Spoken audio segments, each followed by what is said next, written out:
the heck are these leaves? They remind me of my younger days in southwestern Ontario, Canada. Kind of looks like a tobacco plant, but it's not.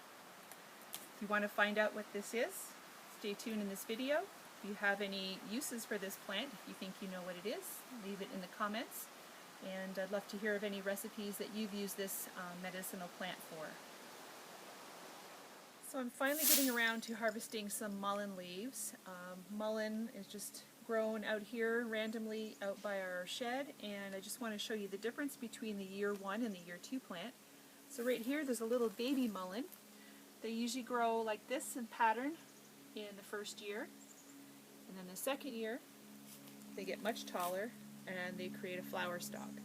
Now it's late in the season, it's early September, so I've missed out on all the beneficial flowers. They'll pop out little yellow flowers randomly in the pointed stalk. But I'll get this one, the little baby one, next year. So right now I'm going to take advantage of the leaves that are still good for harvesting.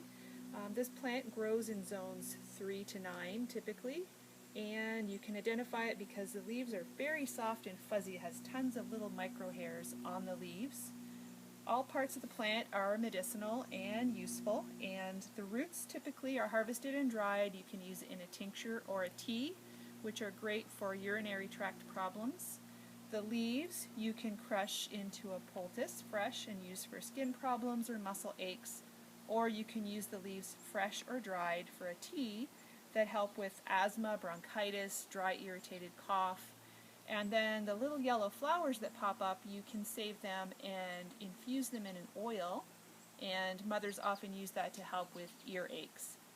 So for today I'm going to be just harvesting the leaves themselves. I'm going to dry them and I'm going to save them for later on in the winter when those coughs will happen. My husband tends to get a really prolonged dry cough when he gets the flu. It drives me crazy, drives him crazy, so I'm going to try these mullein leaves this year. I'm going to dry them up and save them in an airtight container. One thing to note, when you make tea from the mullein leaves, whether it's fresh or dried, you want to make sure you're using a coffee filter or something with a really fine ability to filter, not just a mesh, because the little tiny leaves can be irritating to some people. You kind of feel scratchy in your throat. You don't want that, so make sure you're filtering your tea really, really well before you use it.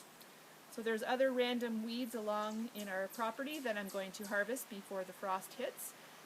So I'm going to be looking at dandelions. So for my next video, we'll be going out and digging up some dandelion root and leaves, and I'll be using those for different tinctures and teas for my apothecary for this winter.